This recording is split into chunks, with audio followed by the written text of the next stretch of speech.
satu, makan buah khuldi, dikeluarkan dari surga. Kita dosanya banyak, kepengen masuk, nggak nyambung. Hai Adam, dari tidak ada kamu saya adakan. Saya perintahkan tinggal di surga. Merasa sepi sendirian, saya ciptakan Siti Hawa supaya kamu tenang. Kamu boleh nikmati semuanya. Ini boleh, itu boleh, ini boleh, itu boleh. Makan, makanlah yang kau mau. Minum, minumlah yang kau suka. Pakai, pakailah yang kau senang.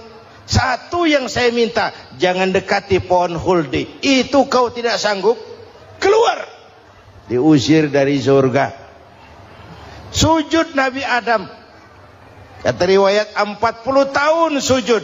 Membaca Rabbana zalamna anfusana wa illam taghfir lana wa tarhamna lanakunanna minal. Itu namanya istighfarnya Nabi Adam. Istighfar itu kan mengucapkan astagfirullah, basmalah, membaca bismillah. Jangan kayak teman saya disuruh banyak-banyak baca istighfar, benar-benar dia baca istighfar, istighfar, istighfar. Bukan itu maksudnya. Nah, maka salah satu amalan yang sangat dianjurkan di bulan Muharram ini memperbanyak istighfar. Tidak ada orangnya yang tidak. Ayo jujur, ini yang kumpul di sini semua, ada nggak yang nggak punya dosa? Yang merasa nggak punya dosa, ayo ke depan. Ada? Tidak ada. Setiap kita, entah kecil entah besar, sengaja terlupa, pasti mempunyai yang namanya khilaf dan salah.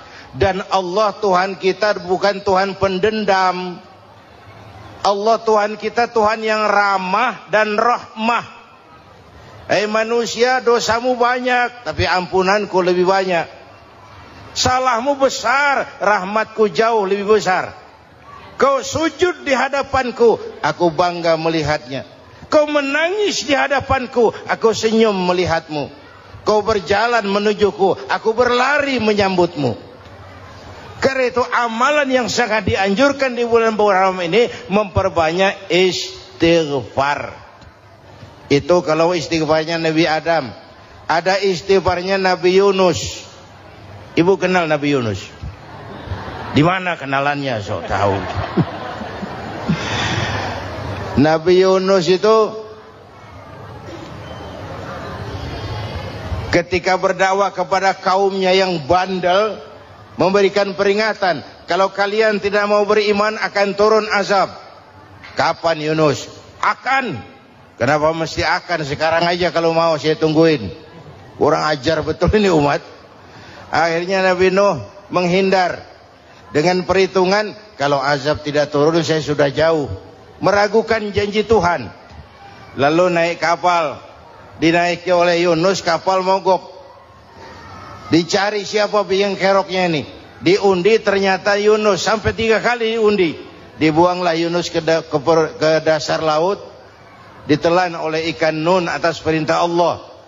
Telan itu Yunus. Jangan pakai dikunyah, rusak urusan. Telan saja, simpan di perutmu. Dibawa oleh ikan Nun ke dasar lautan. Itu yang oleh Quran dikatakan bertemulah 3 macam kegelapan. Zulumatun salas. Gelapnya tengah malam, gelapnya di dasar laut, gelapnya di dalam perut ikan. Itu namanya peteng. Mbahnya gelap. Di perut ikan itulah Nabi Nuh sadar akan kesalahannya, meragukan janji Allah, meragukan janji Allah. Ia sujud di dalam perut ikan itu, membaca la ilaha illa anta subhanaka inni kuntu. Itu istighfarnya Nabi Yunus. Dibacakan istighfar begitu, ikan sakit perut pak. Di dasar laut kemana mau cari apotik? Dia naik ke permukaan, memuntahkan isi perutnya. Nabi Yunus keluar dengan selamat. Itu pun terjadi pada hari ke-10 bulan Muharram. Istighfar intinya itu. Itu amalan utama bulan Muharram, memperbanyak istighfar. Allah selamatkan Nabi Nuh dari bahtera banjir yang luar biasa, 10 Muharram. Allah selamatkan Nabi Ibrahim dari pembakaran Raja Namrus, 10 Muharram. Setelah Nabi Ibrahim itu menghancurkan berhala-berhala, Abrahat pulang mau ibadah, lihat Tuhannya berantakan, marah besar. Siapa yang menghancurkan Tuhan-Tuhan kita ini? Ada yang lapor, kami lihat Ibrahim. Tangkap. Belum ada bukti, tangkap dulu yang penting, bukti belakangan. Tangkap. Wah, dikerahkanlah aparat, tangkap Nabi Ibrahim, disidang langsung oleh Abrahat, oleh Namrus maksud saya. Ibrahim, kau yang menghancurkan berhala-berhala kami ini, Tuhan-Tuhan kami. Siapa bilang? Ada yang lapor. Saya dengar enggak semua berhala itu hancur. Ada yang paling besar, angkat tangan, saya lihat ada kampak di tangannya. Barangkali yang besar itu iseng tuh, yang kecil-kecil dikampakin. Tanya aja sama dia, kamu gila? Kenapa? Masa kami disuruh nanya berhala? Nggak bisa jawab. Nggak bisa jawab. Lah kenapa disembah? Lebih gila mana sih? Tahu nggak bisa jawab kenapa disembah? Kurang ajar kamu Ibrahim. Bakar, dibakar. Ketika Ibrahim dilempar ke kobaran api yang menggunung, Allah perintah api, ya naru kuni bardan wa salaman ala Ibrahim. Hai api, dinginlah sampean. Api Madura waktu itu, Pak. Hai api, dinginlah sampean, selamatkan Ibrahim. Api tunduk kepada perintah Allah. Ibrahim masuk ke kobaran api, selembar rambut pun tidak terbakar. Kenapa? Apinya tunduk kepada perintah Allah. Kenapa? Karena Ibrahim orang yang takut kepada Allah. Api tunduk kepada perintah Allah. Kalau kita baca ayat itu, masuk ke api, mateng.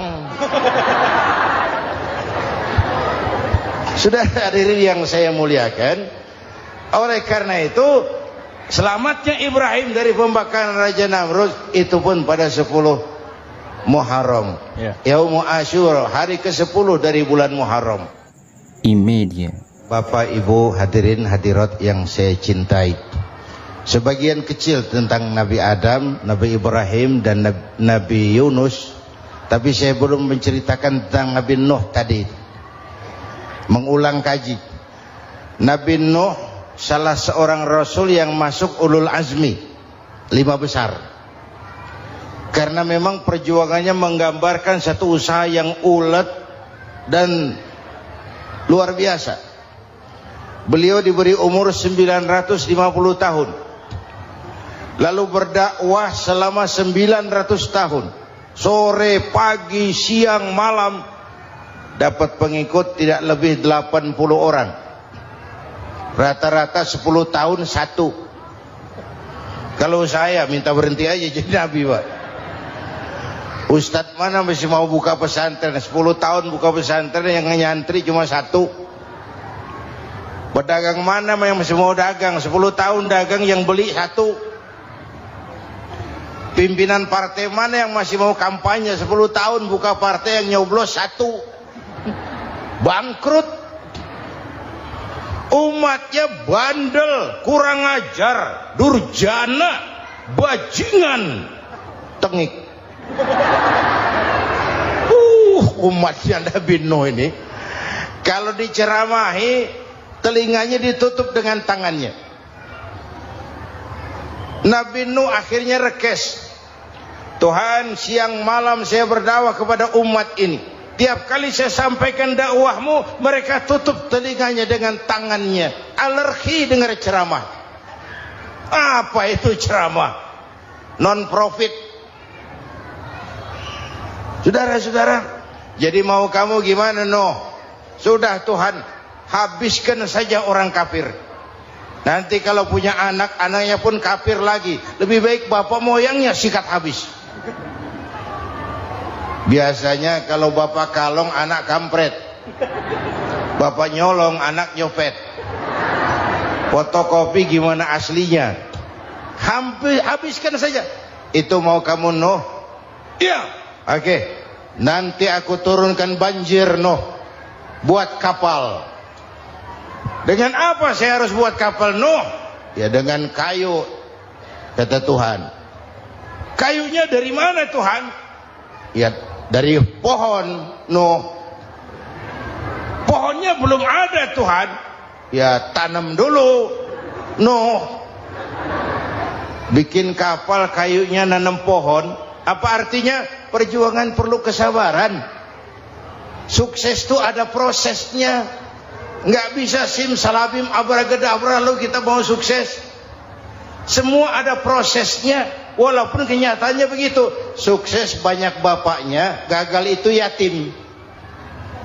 Kalau kita sukses banyak yang ngakuin. Yang baru ketemu pakai manggil encing. Ketemu baru. Tapi sukses banyak bapaknya.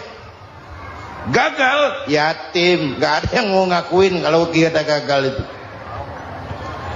Udah bikin kapal dengan kayu di tengah kampung, bikin kapal ini. Bayangkan di tengah kampung bikin kapal. Orang kafir makin menjadi-jadi. Lihat Nuh, kenapa? Makin sarap. Bikin kapal di tengah kampung mau belayar kemana? Tuh lihat, kalau orang nggak tahu tujuan, mountain setengah jalan. Proses yang dinilai bukan finalnya. Ya kayak gitu kesimpulannya. Saya enaknya sendiri.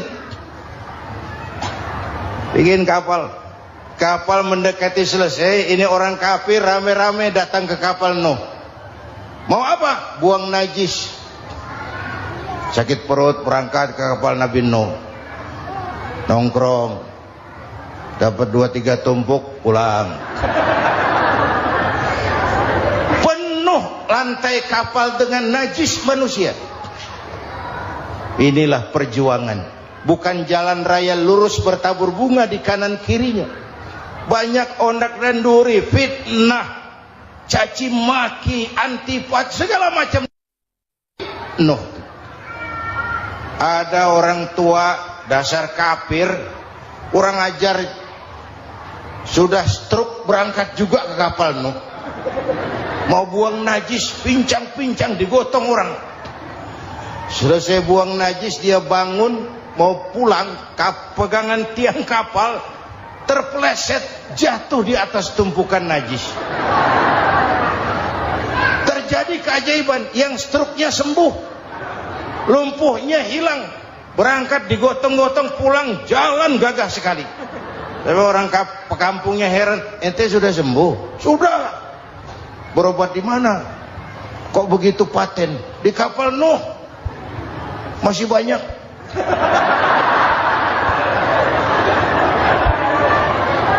Yang berasa perlu obat bawa rantang. Ambil bersih lagi geladak kapal itu. Sudah selesai Nuh? Selesai. Oke, kau orang yang beriman bersamamu, binatang serba sepasang, naik Nabi Nuh, naik orang beriman, naik binatang serba sepasang. Ini cikal bakal penyelamatan manusia, Pak. Naiklah orang beriman, sudah naik semua, Nabi Nuh kontrol. Ini contoh buat kita, kontrol. Sudah naik semua teman-teman, sudah. Pemimpin yang baik bukan cuma terima laporan di belakang meja. Laporan itu yang mana juga bagus. Sama juga kampanye, kampanye yang mana juga merdu. Kalau aja yang dihitung. Pernah ada calon bupati kampanye janji, kalau saya berhasil kita akan banyak bangun jembatan di daerah kita. Orang tanya, Pak, nggak ada sungai di kampung kita, Pak.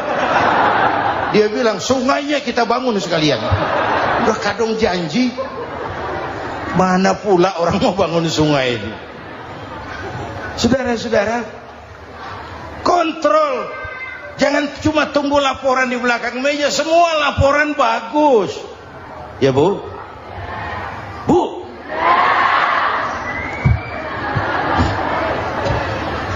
Nabi Nuh kontrol. Sudah naik semua? Sudah Nuh. Pulan bin Pulan naik. Naik Nuh. Paimin bin Tukijo. Naik. Kami lihat naik. Ada orang Jawa juga Kiai? Ada. Sudah kontrol, Kan'an anak saya ikut nggak naik kapal? Kami tidak lihat itu no. Kan'an, ini potret. Bapaknya aktif ke masjid, ibunya rajin ke majelis taklim, anaknya keleleran kemana-mana. Bukan di sini, di Prancis. Udah di sini insya Allah sama.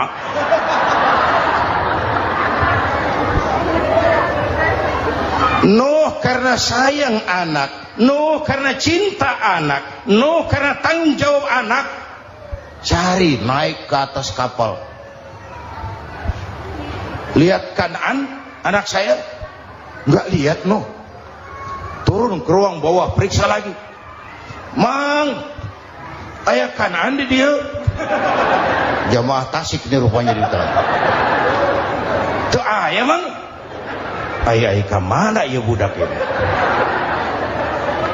Turun ke bawah, tanya lagi.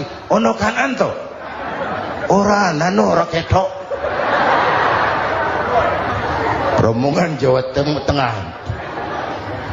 Naik ke atas buritan. Dari buritan kelihatan ternyata Kan'an tidak ikut naik kapal, kumpul di darat bersama orang kafir. Ini potret kita sekarang. Kumpul sama orang kafir, hanyut anak-anak kita, ditelan budayanya orang kafir, ditelan tradisinya orang kafir, ditelan pergaulannya orang kafir. Nuh karena sayang anak dari atas manggil. Dalam Quran dijelaskan itu. Karena Nabi Nuh di atas, Kan'an di bawah, teriak, ya bunayyar kam ma'ana. Begitu dalam Quran ayatnya. Cuma ini pakai gaya memanggil supaya kelihatan kegambar, kira-kira Nuh manggilnya begitu.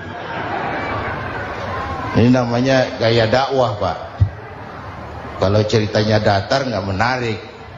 Maka Nuh memanggil Kan'an, ya bunayyar kam ma'ana. Kata yang dengar, ini gaya orang manggil, ya bunayyar kam ma'ana. Kan'an kesini nak, naik kapal sama papi.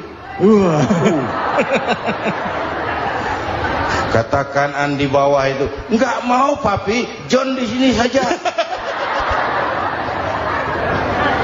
Kata Nuh, jangan nak, Allah sedang murka, akan turun banjir.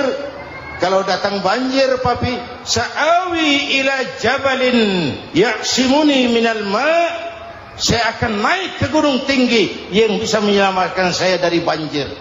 Kan'an naik ke gunung, gunung dihantam banjir, Kan'an mati sampai sekarang. Yang kelima, Nabi Musa, kisah Muharramnya ini.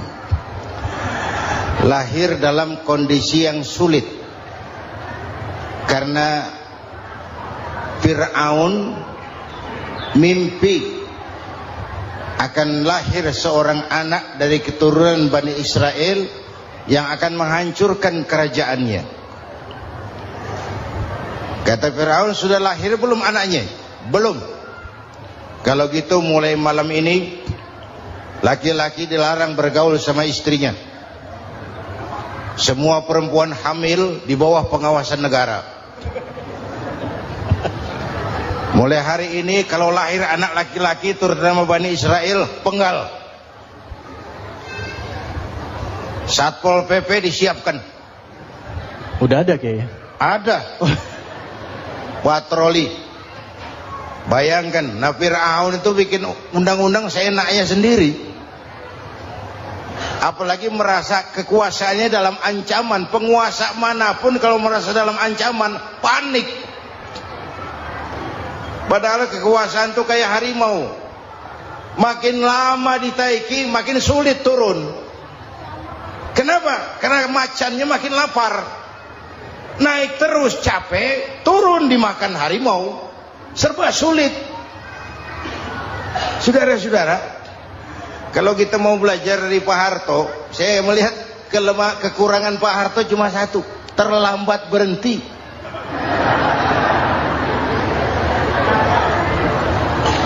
Terlambat mati. Di sekelilinginya banyak tukang-tukang jilat, tukang-tukang semir. Pak, kalau tidak ada bapak kami bagaimana, Pak? Saudara hadirin yang saya hormati, maka sering saya ingatkan, temanmu yang sejati adalah teman yang membuat kamu jadi benar, bukan teman yang selalu membenarkan kamu. Berapa banyak pejabat-pejabat hancur karena selalu dibenarkan oleh lingkungannya. Bapak benar, Pak. Bapak bijaksana, Pak. Itu tepat, Pak.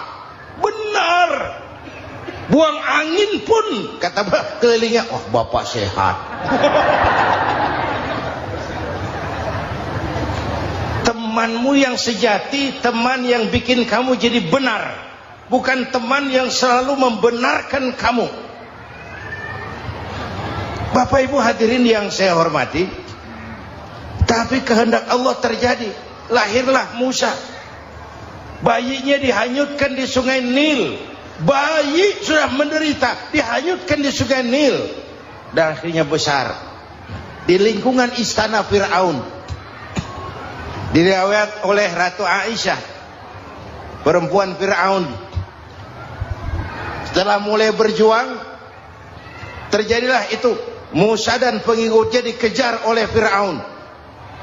Sampai di tepi laut, Allah wahyukan Musa, lempar tongkatmu ke laut. Dalam kondisi darurat, mukjizat tiada jalan. Kondisi darurat. Kalau tidak, mukjizat itu maunya Allah, bukan maunya Nabi. Nabi nggak kuasa, Allah yang mau. Tapi hidup Nabi bukan mukjizat, manusiawi. Tidak mentang-mentang ada mukjizat tongkat, tiap sulit main tongkat, nggak usah berjuang kalau begitu. Itu darurat menyelamatkan umat. Tongkat dilempar ke laut, laut terbelah. Laut terbelah. Itu secara visualnya bisa kita lihat dalam film The Ten Commandments. Udah nonton belum? Urusan nonton kalah sama Ustadz bagaimana sih? Ten Commandments, 10 firman Tuhan. Tekniknya bagus loh. Bagaimana laut terbelah. Musa lewat, Fir'aun mengejar. Musa sampai di ujung sana, Fir'aun masih di sama tengah perjalanan. Laut nutup kembali. Laut menutup kembali, Fir'aun tenggelam, cengap-cengap di lautan. Begitu nafas sampai di tenggorokan, Fir'aun sambil cengap-cengap itu, amantu bi Rabbi Musa wa Harun. Duh, kalau begini mah saya juga percaya sama Tuhannya Musa. Malaikat maut jengkel, goblok loh, terlambat sekarang, ditenggelamin terus, modar. Musa selamat, Fir'aun mati, jenazahnya, jasadnya terdampar di pinggir laut. Beberapa waktu kemudian ditemukan orang, dimumi, dibalsem, diawetkan. Itu sesuai janji Quran, wa kadzalika nunajjika bibadanika litakuna liman khalfaka ayah. Kami selamatkan badan kamu agar jadi pelajaran bagi orang-orang sesudah kamu nanti.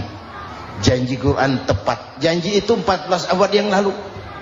Jasad Fir'aun ditemukan, dimumi, diawetkan, dibalsem di bawah nama Pharao Ramses II. Sekarang tersimpan di Museum Negara di Mesir. Kapan-kapan nanti ibu main ke Mesir, mampir. Naik ojek paling berapa itu? Oh, orangnya tinggi, hidungnya mancung, pokoknya pantaslah jadi Fir'aun.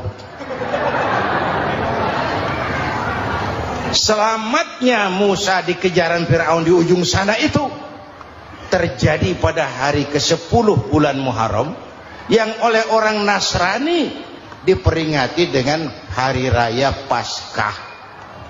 Mereka melaksanakan puasa, mensyukuri nikmat keselamatan dari kejaran Fir'aun. Makanya kalau kita ikut puasa di bulan Muharram, bukan mengikuti syariatnya Nasrani, salah. Karena Nabi mengajarkan, itu sumbernya, bukan ikutan sama ibadahnya Israel. Tapi memang agama ini kan merupakan mata rantai. Datang Rasul baru melengkapi Rasul sebelumnya, datang Rasul baru melengkapi Rasul sebelumnya. Mata rantai yang berkaitan. Setelah Muhammad selesai, selesailah tugas Nabi dan Rasul.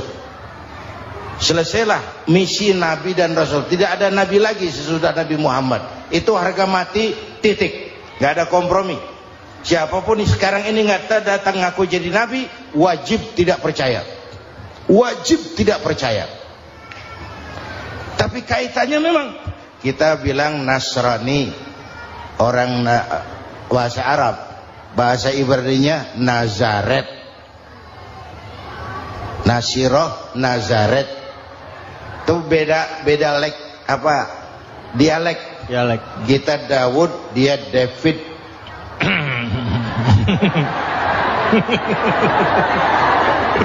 Ibrani. Kita Ali, dia Alek. Kita Sulaiman, dia Solomon. Kita Camat, dia Comot. Ini yang ngomong ini comot semua. Media. Bapak dan Ibu jamaah yang saya cintai, pertanyaan pertama, hijrah qalbiyah. Ada hijrah badaniyah, hijrah fisik yang dilakukan Nabi dan sahabat dari Mekah ke Madinah. Itu hijrah badaniyah. Ada hijrah qalbiyah, hijrah hati. Dan ini yang kita perlukan sekarang. Karena refleksinya akan membias kepada alur kehidupan. Kalau hati kita mau berhijrah, fisik akan ngikuti. Hijrah dari tempat, dari malas ibadah menjadi rajin ibadah. Hijrah dari maksiat kepada yang ma'ruf, dari berpecah belah menjadi bersatu. Hijrah seperti itu yang sangat kita perlukan. Apalagi masyarakat ini paternalistik. Kita harus hijrah mental sekarang ini. Maka yang disampaikan tadi benar. Seorang ketua MK siap mengundurkan diri kalau terbukti anak buahnya terlibat suap. Itu walaupun siap, tapi sudah angin segar buat rakyat. Bahwa masih ada banyak insya Allah pejabat kita yang punya harga diri. Walaupun ada juga pejabat kita yang muka tembok, kulit badak, kuping kebo. Muka tembok, kulit badak, kuping kebo. Biasanya kalau kereta api tabrakan di negara-negara maju, Menteri Perhubungannya mundur. Di kita petugas palang pintu dipecat. Jauh sekali menteri sama petugas palang pintu. Yang benar-benar diadili yang krocok-krocok, kopral-kopral itu. Padahal hadisnya jelas, ar-rashi wal murtashi finnar. Yang nyuap dan yang nerima suap, dua-duanya neraka. Kasus potret belakangan ini, yang nerima suap, yang diuber, yang nyuap aman. Yang nyuap aman, yang korupsi pajak dikecil-kecilin, yang ngemplang pajak aman. Padahal ngemplang pajaknya triliunan. Padahal dia sudah dikasih fasilitas oleh negara mengelola sumber daya alam negara yang artinya milik rakyat. Dia harus bayar pajak, uang pajaknya dikumpulkan bagi sebesar-besar kemakmuran rakyat. Itu tindakan merugikan rakyat. Karena itu betul, saya setuju hijrah qalbi yang perlu kita lakukan sekarang. Hijrah hati. Kita ini bangsa Indonesia, seperti timnas. Timnas sekarang anak-anak muda sudah berani pakai baju PSSI. Iya. Kenapa? Menang. Coba kalau kalah terus, nanti menang. Tapi bangsa Indonesia itu memang seperti timnas, namanya kesebelasan, 11 orang. Walaupun ada pemain bintang ya ada presiden, gubernur, menteri, itu bintang-bintang. Tapi bintang baru ada artinya kalau dibantu 10 pemain yang lain. Cristiano Ronaldo, siapa itu? Penyerang tengah Real Madrid. Wah. Bintang. Lionel Messi. Siapa lagi? Barcelona. Bercelana.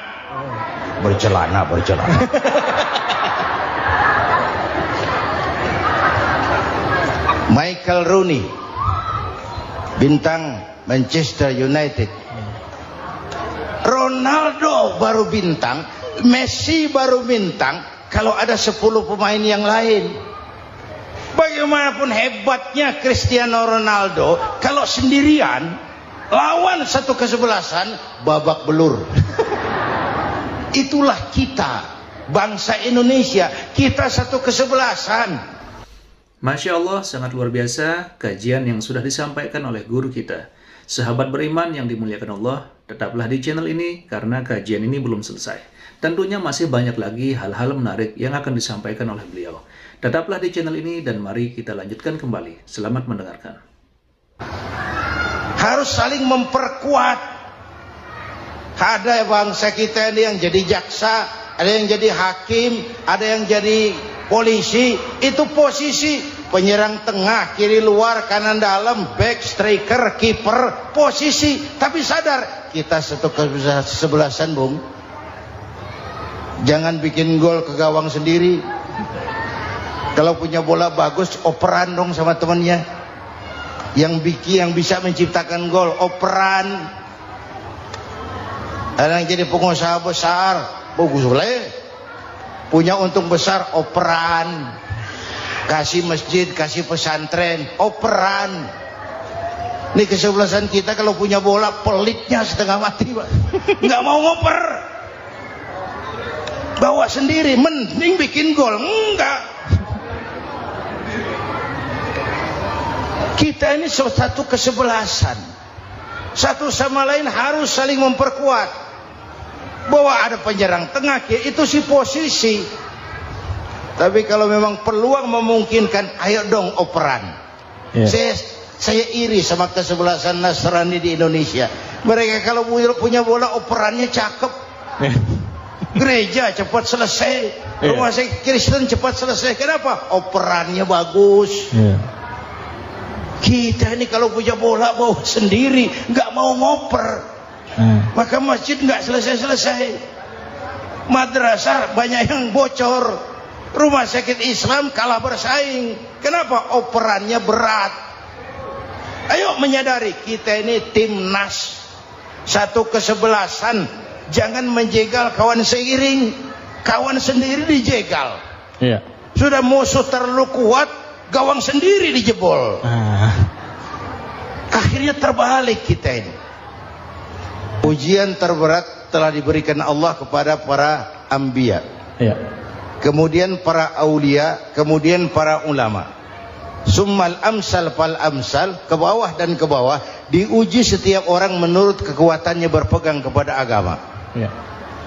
Kalau karena anak Melayu bilang, kalau takut dengan ombak, jangan berumah di tepi pantai. Kalau takut diterjang ombak, jangan berumah di tepi pantai. Kata ibu tadi, mau jadi pohon tinggi harus berani ketiup angin. Makin tinggi pohonnya, makin keras anginnya. Takut angin, jangan jadi pohon tinggi, jadilah rumput. Nggak ditiup angin, tapi diinjak kebo. Apa yang nggak ada resikonya? Apa yang nggak ada resikonya? Semua nabi ada yang dihantam kekuasaan yang arogansi. Ibrahim berhadapan dengan Namrud. Musa berhadapan dengan Fir'aun. Ada yang diuji dengan berhadapan umat yang sangat kurang ajar. Ada yang diuji dengan gosip yang dahsyat. Nabi Yusuf digosipi sama Zulaikha itu. Nabi Yusuf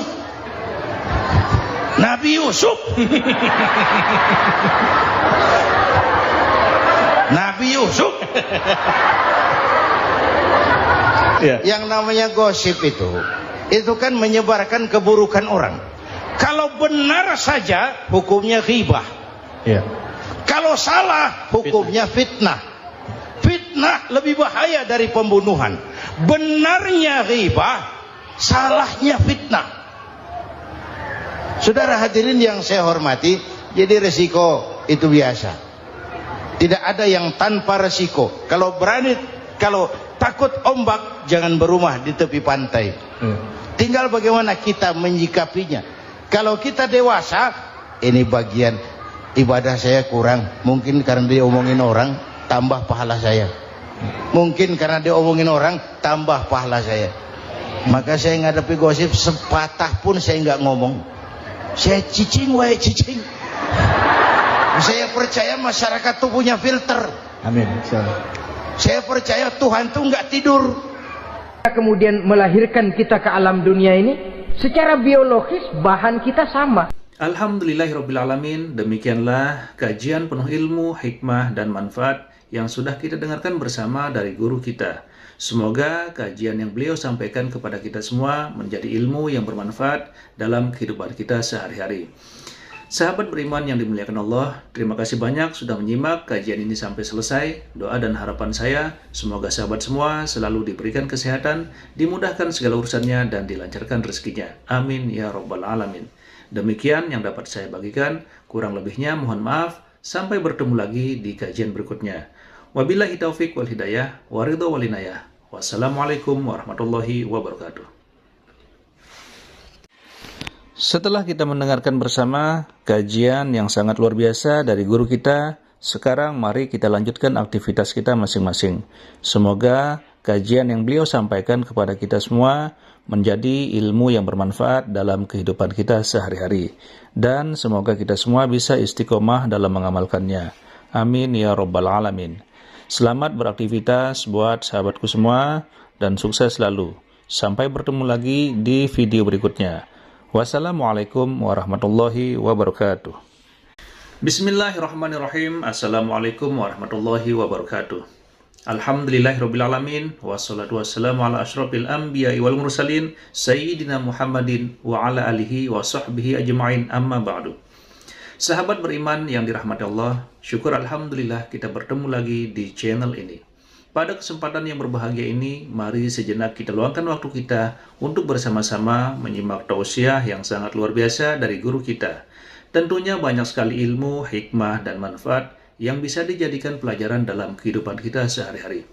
Penasaran seperti apa videonya? Mari kita simak bersama. Selamat mendengarkan. Adam itu bapak moyang kita. Dosanya satu, makan buah khuldi, dikeluarkan dari surga. Kita dosanya banyak, kepengen masuk, nggak nyambung. Hai Adam, dari tidak ada kamu saya adakan. Saya perintahkan tinggal di surga. Merasa sepi sendirian, saya ciptakan Siti Hawa supaya kamu tenang. Kamu boleh nikmati semuanya. Ini boleh, itu boleh, ini boleh, itu boleh. Makan, makanlah yang kau mau. Minum, minumlah yang kau suka. Pakai, pakailah yang kau senang. Satu yang saya minta, jangan dekati pohon khuldi. Itu kau tidak sanggup, keluar. Diusir dari surga. Sujud Nabi Adam. Kata riwayat 40 tahun sujud membaca Rabbana zalamna anfusana wa illam taghfir lana wa tarhamna lanakunanna minal. Itu namanya istighfarnya Nabi Adam. Istighfar itu kan mengucapkan astagfirullah, basmalah, membaca bismillah. Jangan kayak teman saya disuruh banyak-banyak baca istighfar, benar-benar dia baca istighfar, istighfar, istighfar. Bukan itu maksudnya.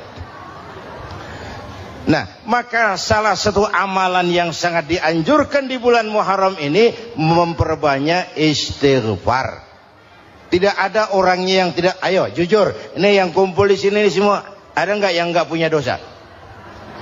Yang merasa nggak punya dosa, ayo ke depan. Ada? Tidak ada. Setiap kita, entah kecil entah besar, sengaja terlupa, pasti mempunyai yang namanya khilaf dan salah. Dan Allah Tuhan kita bukan Tuhan pendendam. Allah Tuhan kita Tuhan yang ramah dan rahmah. manusia, dosamu banyak, tapi ampunanku lebih banyak. Salahmu besar, rahmatku jauh lebih besar. Kau sujud di hadapanku, aku bangga melihatnya. Kau menangis di hadapanku, aku senyum melihatmu. Kau berjalan menujuku, aku berlari menyambutmu. Karena itu amalan yang sangat dianjurkan di bulan Muharram ini memperbanyak istighfar. Itu kalau istighfarnya Nabi Adam. Ada istighfarnya Nabi Yunus. Ibu kenal Nabi Yunus? Di mana kenalannya? So tahu. Nabi Yunus itu ketika berdakwah kepada kaumnya yang bandel, memberikan peringatan, kalau kalian tidak mau beriman akan turun azab. Kapan Yunus? Akan. Kenapa mesti akan? Sekarang aja kalau mau saya tungguin. Kurang ajar betul ini umat. Akhirnya Nabi Nuh menghindar dengan perhitungan, kalau azab tidak turun saya sudah jauh. Meragukan janji Tuhan. Lalu naik kapal, dinaiki oleh Yunus, kapal mogok. Dicari siapa biang keroknya ini. Diundi ternyata Yunus, sampai 3 kali diundi. Dibuanglah Yunus ke dasar laut. Ditelan oleh ikan Nun atas perintah Allah. Telan itu Yunus, jangan pakai dikunyah, rusak urusan. Telan saja, simpan di perutmu. Dibawa oleh ikan Nun ke dasar lautan. Itu yang oleh Quran dikatakan bertemulah 3 macam kegelapan. Zulumatun salas, gelapnya tengah malam, gelapnya di dasar laut, gelapnya di dalam perut ikan. Itu namanya peteng. Mbahnya gelap. Di perut ikan itulah Nabi Nuh sadar akan kesalahannya, meragukan janji Allah, meragukan janji Allah. Ia sujud di dalam perut ikan itu, membaca la ilaha illa anta subhanaka inni kuntu. Itu istighfarnya Nabi Yunus. Dibacakan istighfar begitu, ikan sakit perut, Pak. Di dasar laut kemana mau cari apotik? Dia naik ke permukaan, memuntahkan isi perutnya. Nabi Yunus keluar dengan selamat. Itu pun terjadi pada hari ke-10 bulan Muharram. Istighfar intinya itu. Itu amalan utama bulan Muharram, memperbanyak istighfar. Allah selamatkan Nabi Nuh dari bahtera banjir yang luar biasa 10 Muharram. Allah selamatkan Nabi Ibrahim dari pembakaran Raja Namruz 10 Muharram. Setelah Nabi Ibrahim itu menghancurkan berhala-berhala, Abrahat pulang mau ibadah, lihat Tuhannya berantakan, marah besar. Siapa yang menghancurkan Tuhan-Tuhan kita ini? Ada yang lapor, kami lihat Ibrahim. Tangkap. Belum ada bukti, tangkap dulu yang penting. Bukti belakangan. Tangkap. Wah, dikerahkanlah aparat. Tangkap Nabi Ibrahim, disidang langsung oleh Abrahat, oleh Namruz maksud saya. Ibrahim, kau yang menghancurkan berhala-berhala kami ini, Tuhan-Tuhan kami. Siapa bilang? Ada yang lapor. Saya dengar enggak semua berhala itu hancur. Ada yang paling besar, angkat tangan, saya lihat ada kampak di tangannya. Barangkali yang besar itu iseng tuh, yang kecil-kecil dikampakin. Tanya aja sama dia, kamu gila? Kenapa? Masa kami disuruh nanya berhala? Nggak bisa jawab. Nggak bisa jawab. Lah kenapa disembah? Lebih gila mana sih? Tahu nggak bisa jawab kenapa disembah? Kurang ajar kamu Ibrahim. Bakar, dibakar. Ketika Ibrahim dilempar ke kobaran api yang menggunung, Allah perintah api, ya naru kuni bardan wa salaman ala Ibrahim. Hai api, dinginlah sampean. Api Madura waktu itu, Pak. Hai api, dinginlah sampean, selamatkan Ibrahim. Api tunduk kepada perintah Allah. Ibrahim masuk ke kobaran api, selembar rambut pun tidak terbakar. Kenapa? Apinya tunduk kepada perintah Allah. Kenapa? Karena Ibrahim orang yang takut kepada Allah. Api tunduk kepada perintah Allah. Kalau kita baca ayat itu masuk ke api, mateng. Sudah hadirin yang saya muliakan, oleh karena itu selamatnya Ibrahim dari pembakaran Raja Namrud itu pun pada 10 Muharram, Yaumul Asyura, hari ke-10 dari bulan Muharram. Imedia. Bapak Ibu hadirin hadirat yang saya cintai, sebagian kecil tentang Nabi Adam, Nabi Ibrahim dan Nabi Yunus, tapi saya belum menceritakan tentang Nabi Nuh tadi. Mengulang kaji. Nabi Nuh salah seorang rasul yang masuk ulul azmi 5 besar. Karena memang perjuangannya menggambarkan satu usaha yang ulet dan luar biasa. Beliau diberi umur 950 tahun. Lalu berdakwah selama 900 tahun. Sore, pagi, siang, malam. Dapat pengikut tidak lebih 80 orang. Rata-rata 10 tahun satu. Kalau saya minta berhenti aja jadi nabi, Pak. Ustadz mana masih mau buka pesantren? 10 tahun buka pesantren, yang nyantri cuma satu. Pedagang mana yang masih mau dagang? 10 tahun dagang, yang beli satu. Pimpinan partai mana yang masih mau kampanye? 10 tahun buka partai, yang nyoblos satu. Bangkrut. Umatnya bandel, kurang ajar, durjana, bajingan, tengik. Umatnya Nabi Nuh ini kalau diceramahi telinganya ditutup dengan tangannya. Nabi Nuh akhirnya rekes.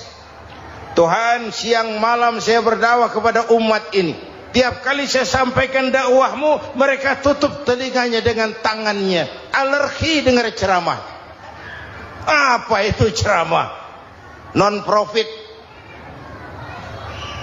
Saudara-saudara, jadi mau kamu gimana, Nuh? Sudah Tuhan, habiskan saja orang kafir. Nanti kalau punya anak, anaknya pun kafir lagi. Lebih baik bapak moyangnya sikat habis. Biasanya kalau bapak kalong, anak kampret. Bapak nyolong, anak nyopet. Fotokopi gimana aslinya? Hampir habiskan saja. Itu mau kamu, Nuh? Iya. Oke. Nanti aku turunkan banjir, Nuh. Buat kapal. Dengan apa saya harus buat kapal, Nuh? Ya dengan kayu, kata Tuhan. Kayunya dari mana, Tuhan? Ya dari pohon, Nuh. Pohonnya belum ada, Tuhan. Ya tanam dulu, Nuh. Bikin kapal, kayunya nanam pohon. Apa artinya? Perjuangan perlu kesabaran. Sukses itu ada prosesnya. Nggak bisa simsalabim abracadabra lalu kita mau sukses. Semua ada prosesnya. Walaupun kenyataannya begitu. Sukses banyak bapaknya, gagal itu yatim. Kalau kita sukses banyak yang ngakuin. Yang baru ketemu pakai manggil encing. Ketemu baru. Tapi sukses banyak bapaknya. Gagal yatim, nggak ada yang mau ngakuin kalau kita gagal itu. Udah bikin kapal dengan kayu di tengah kampung, bikin kapal ini. Bayangkan di tengah kampung bikin kapal, orang kafir makin menjadi-jadi. Lihat Nuh, kenapa? Makin sarap. Bikin kapal di tengah kampung, mau belayar kemana? Tuh lihat, kalau orang nggak tahu tujuan, mountain setengah jalan. Proses yang dinilai bukan finalnya. Ya kayak gitu kesimpulannya. Saya enaknya sendiri. Bikin kapal. Kapal mendekati selesai. Ini orang kafir rame-rame datang ke kapal Nuh. Mau apa? Buang najis. Sakit perut berangkat ke kapal Nabi Nuh. Nongkrong. Dapat 2-3 tumpuk pulang. Lantai kapal dengan najis manusia. Inilah perjuangan. Bukan jalan raya lurus bertabur bunga di kanan kirinya. Banyak ondak dan duri, fitnah. caci maki, antipat, segala macam. Nuh. Ada orang tua dasar kafir, kurang ajar, sudah stroke berangkat juga ke kapal Nuh. Mau buang najis, pincang-pincang digotong orang. Selesai buang najis, dia bangun mau pulang, pegangan tiang kapal terpeleset, jatuh di atas tumpukan najis. Terjadi keajaiban, yang stroke-nya sembuh, lumpuhnya hilang, berangkat digotong-gotong pulang, jalan gagah sekali. Tapi orang kampungnya heran, ente sudah sembuh? Sudah. Berobat di mana? Kok begitu paten? Di kapal Nuh. Masih banyak.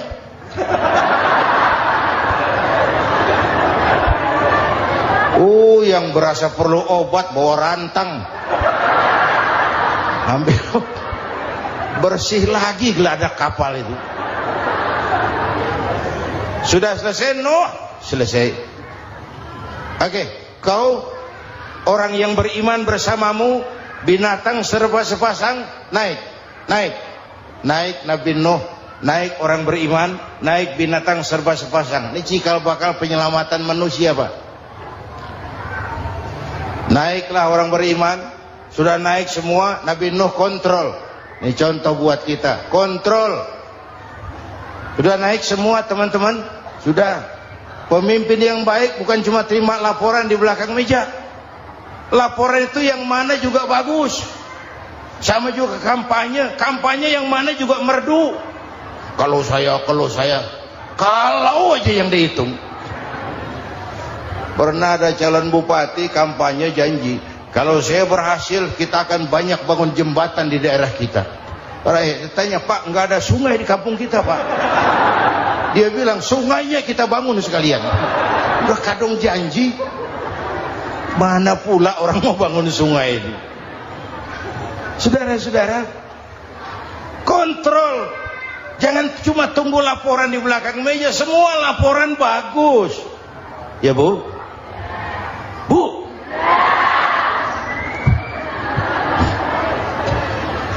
Nabi Nuh kontrol. Sudah naik semua? Sudah Nuh. Pulan bin Pulan naik. Naik Nuh. Paimin bin Tukijo. Naik. Kami lihat naik. Ada orang Jawa juga, Kiai? Ada. Sudah kontrol.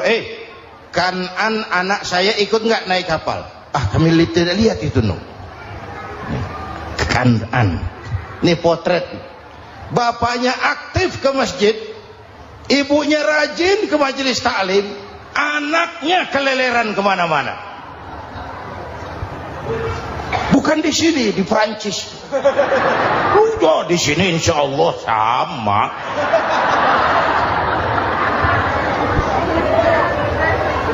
Nuh karena sayang anak, Nuh karena cinta anak, Nuh karena tanggung jawab anak, cari naik ke atas kapal.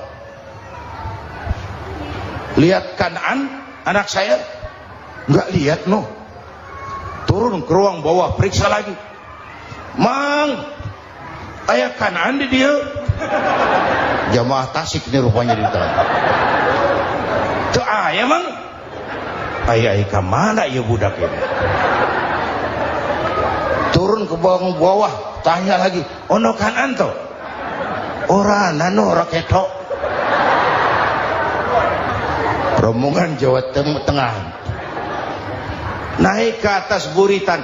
Dari buritan kelihatan ternyata Kanaan tidak ikut naik kapal, kumpul di darat bersama orang kafir. Ini potret kita sekarang. Kumpul sama orang kafir, hanyut anak-anak kita, ditelan budayanya orang kafir, ditelan tradisinya orang kafir, ditelan pergaulannya orang kafir. Nuh karena sayang anak dari atas manggil. Dalam Quran dijelaskan itu. Karena Nabi Nuh di atas, Kanaan di bawah, teriak, ya bunayyarkam ma'ana. Begitu dalam Quran ayatnya.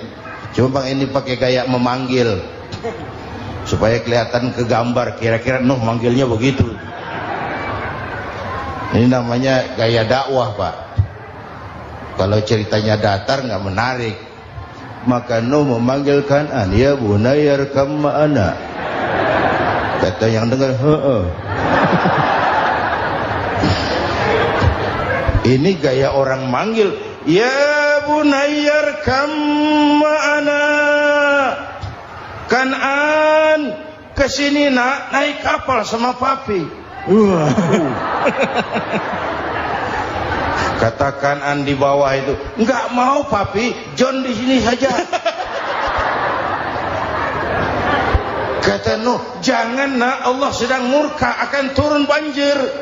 Kalau datang banjir papi, sa'awi ila jabalin ya'simuni minal ma', saya akan naik ke gunung tinggi yang bisa menyelamatkan saya dari banjir. Kan'an naik ke gunung, gunung dihantam banjir, Kan'an mati. Sampai sekarang.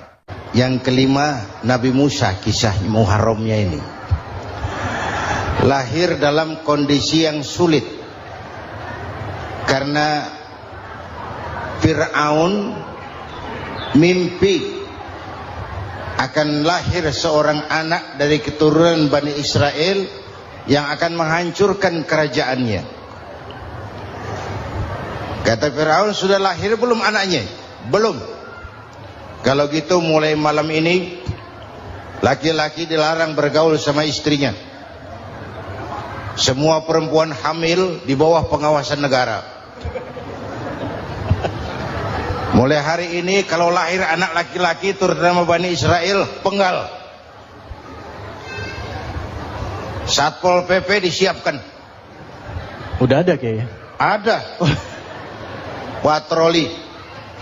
Bayangkan, nah Fir'aun itu bikin undang-undang seenaknya sendiri. Apalagi merasa kekuasaannya dalam ancaman. Penguasa manapun kalau merasa dalam ancaman, panik.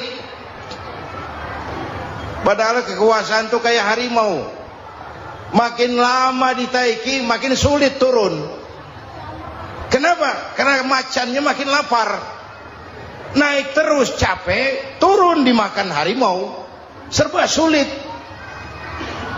Saudara-saudara, kalau kita mau belajar dari Pak Harto, saya melihat kekurangan Pak Harto cuma satu, terlambat berhenti.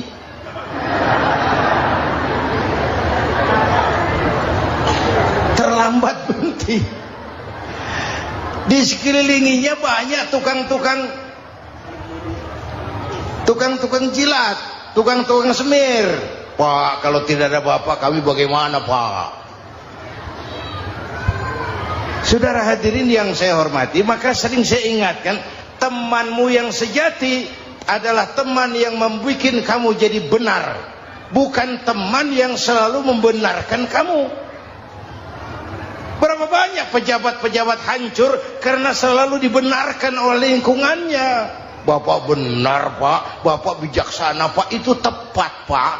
Benar. Buang angin pun kata kelilingnya, oh Bapak sehat. Temanmu yang sejati, teman yang bikin kamu jadi benar, bukan teman yang selalu membenarkan kamu.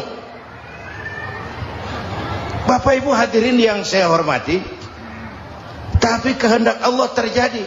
Lahirlah Musa. Bayinya dihanyutkan di sungai Nil. Bayi sudah menderita, dihanyutkan di sungai Nil. Dan akhirnya besar di lingkungan istana Fir'aun.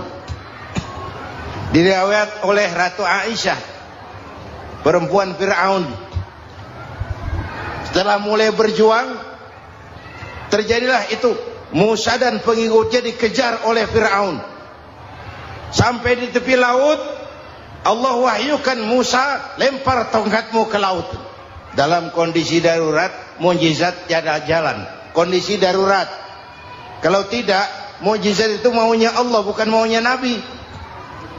Nabi nggak kuasa. Allah yang mau. Tapi hidup Nabi bukan mukjizat, manusiawi. Tidak mentang-mentang ada mukjizat tongkat, tiap sulit main tongkat. Nggak usah berjuang kalau begitu. Itu darurat menyelamatkan umat. Tongkat dilempar ke laut, laut terbelah.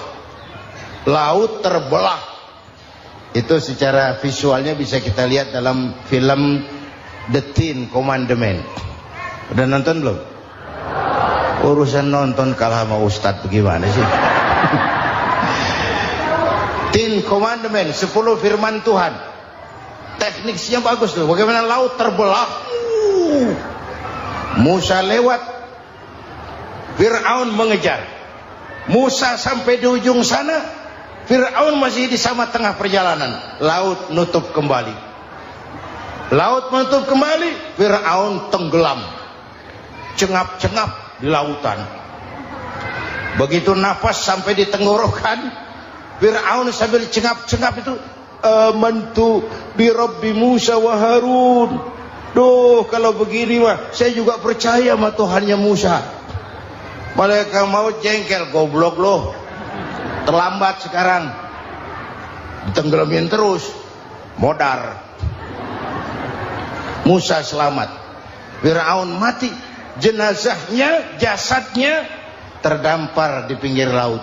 Beberapa waktu kemudian ditemukan orang, dimumi, dibalsem, diawetkan. Itu sesuai janji Quran.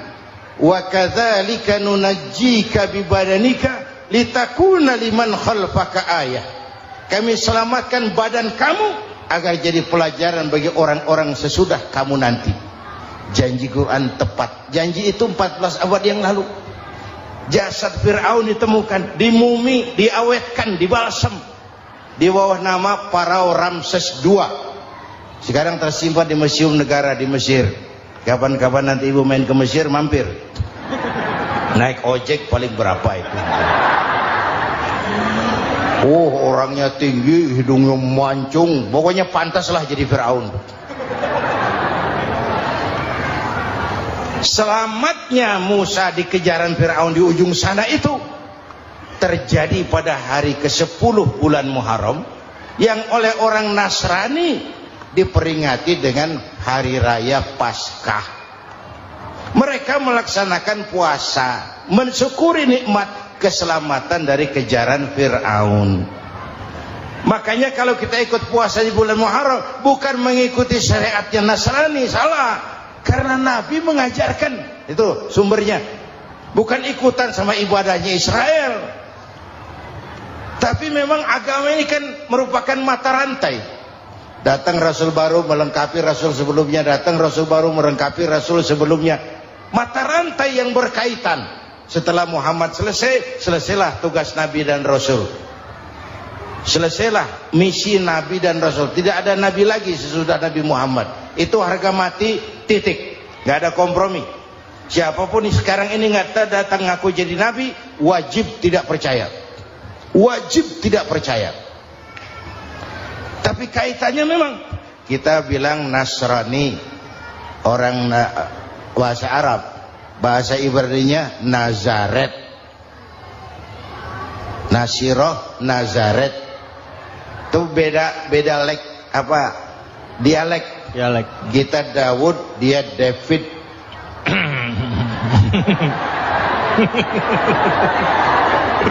Ibrani. Kita Ali, dia Alek. Kita Sulaiman, dia Solomon. Kita Camat, dia Comot. Ini yang ngomong ini comot sembarang. Bapak dan Ibu jamaah yang saya cintai, pertanyaan pertama, hijrah qalbiyah. Ada hijrah badaniyah, hijrah fisik yang dilakukan Nabi dan sahabat dari Mekah ke Madinah. Itu hijrah badaniyah. Ada hijrah qalbiyah, hijrah hati. Dan ini yang kita perlukan sekarang. Karena refleksinya akan membias kepada alur kehidupan. Kalau hati kita mau berhijrah, fisik akan ngikuti. Hijrah dari tempat, dari malas ibadah menjadi rajin ibadah. Hijrah dari maksiat kepada yang ma'ruf, dari berpecah belah menjadi bersatu. Hijrah seperti itu yang sangat kita perlukan. Apalagi masyarakat ini paternalistik. Kita harus hijrah mental sekarang ini. Maka yang disampaikan tadi benar. Seorang ketua MK siap mengundurkan diri kalau terbukti anak buahnya terlibat suap. itu walaupun siap, tapi sudah angin segar buat rakyat, bahwa masih ada banyak insya Allah pejabat kita yang punya harga diri. Walaupun ada juga pejabat kita yang muka tembok, kulit badak, kuping kebo.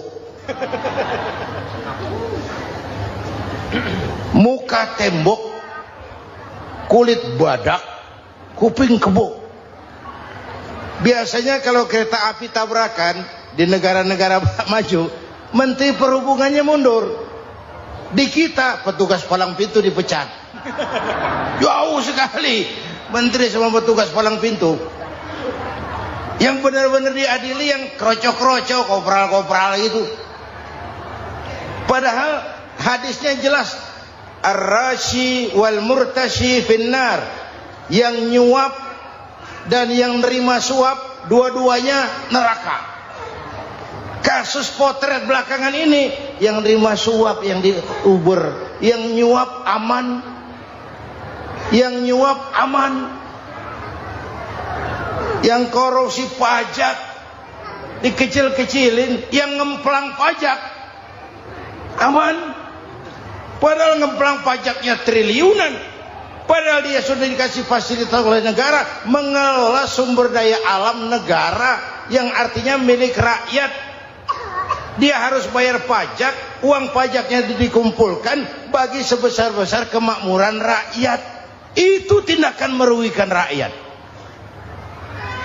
Karena itu betul, saya setuju, hijrah qalbi yang perlu kita lakukan sekarang. Hijrah hati.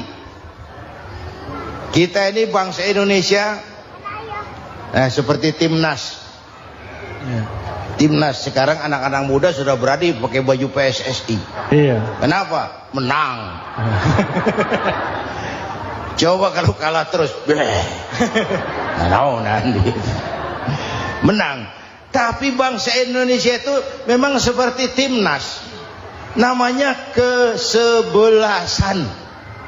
11 orang. Walaupun ada pemain bintang, ya ada presiden, gubernur, menteri, itu bintang-bintang. Tapi bintang baru ada artinya kalau dibantu 10 pemain yang lain. Cristiano Ronaldo, siapa itu? Penyerang tengah Real Madrid, bintang. Lionel Messi, siapa lagi itu? Barcelona, bercelana.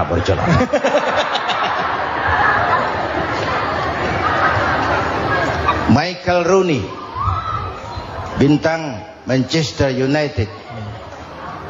Ronaldo baru bintang, Messi baru bintang kalau ada 10 pemain yang lain.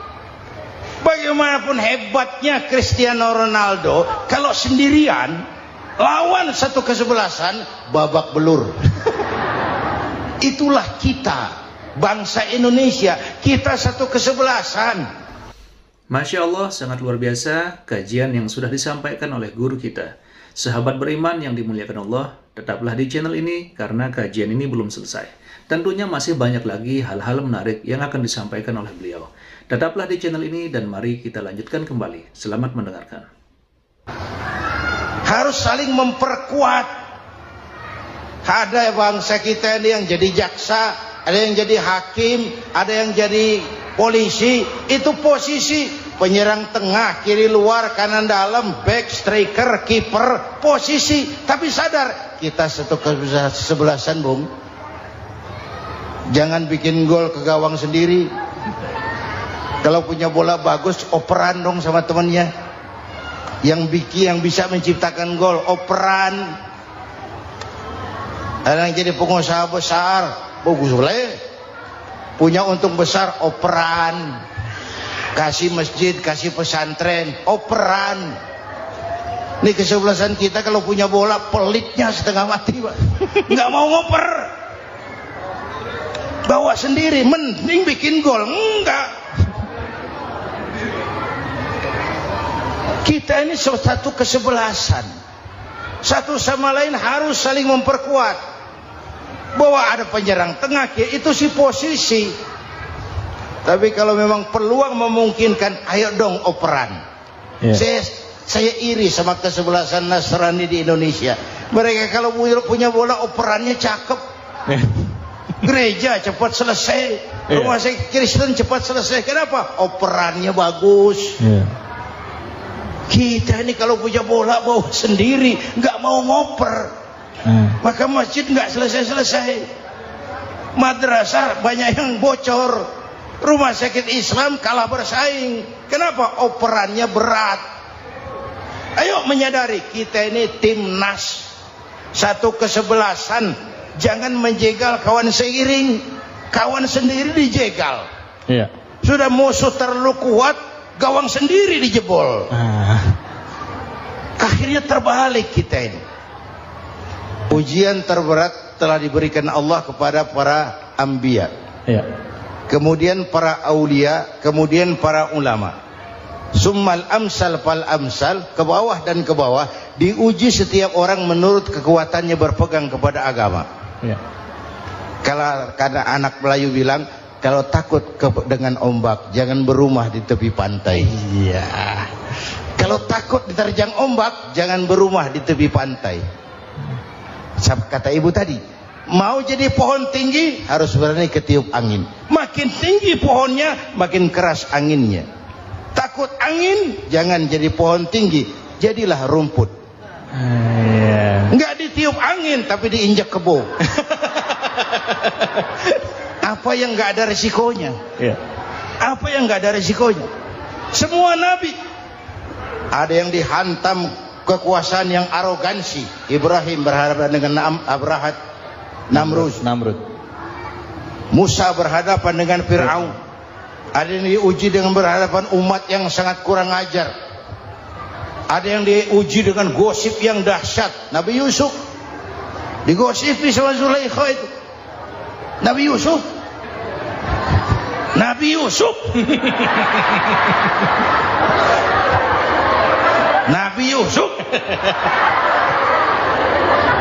Yang namanya gosip itu kan menyebarkan keburukan orang. Kalau benar saja hukumnya ghibah. Kalau salah hukumnya fitnah.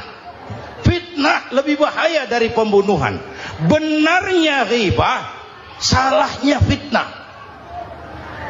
Saudara hadirin yang saya hormati, jadi resiko itu biasa. Tidak ada yang tanpa resiko. Kalau takut ombak, jangan berumah di tepi pantai. Tinggal bagaimana kita menyikapinya. Kalau kita dewasa, ini bagian ibadah saya kurang. Mungkin karena diomongin orang, tambah pahala saya. Mungkin karena diomongin orang, tambah pahala saya. Maka saya ngadepi gosip sepatah pun saya nggak ngomong. Saya cicing. Saya percaya masyarakat tuh punya filter. Amin. Saya percaya Tuhan tuh nggak tidur. Kemudian melahirkan kita ke alam dunia ini, secara biologis bahan kita sama. Alhamdulillahirrabbilalamin. Demikianlah kajian penuh ilmu, hikmah, dan manfaat yang sudah kita dengarkan bersama dari guru kita. Semoga kajian yang beliau sampaikan kepada kita semua menjadi ilmu yang bermanfaat dalam kehidupan kita sehari-hari. Sahabat beriman yang dimuliakan Allah, terima kasih banyak sudah menyimak kajian ini sampai selesai. Doa dan harapan saya, semoga sahabat semua selalu diberikan kesehatan, dimudahkan segala urusannya, dan dilancarkan rezekinya. Amin ya rabbal alamin. Demikian yang dapat saya bagikan, kurang lebihnya mohon maaf. Sampai bertemu lagi di kajian berikutnya. Wabillahi taufiq wal hidayah, waridho wal inayah. Wassalamualaikum warahmatullahi wabarakatuh. Setelah kita mendengarkan bersama kajian yang sangat luar biasa dari guru kita, sekarang mari kita lanjutkan aktivitas kita masing-masing. Semoga kajian yang beliau sampaikan kepada kita semua menjadi ilmu yang bermanfaat dalam kehidupan kita sehari-hari. Dan semoga kita semua bisa istiqomah dalam mengamalkannya. Amin ya rabbal alamin. Selamat beraktivitas buat sahabatku semua dan sukses selalu. Sampai bertemu lagi di video berikutnya. Wassalamualaikum warahmatullahi wabarakatuh. Bismillahirrahmanirrahim. Assalamualaikum warahmatullahi wabarakatuh.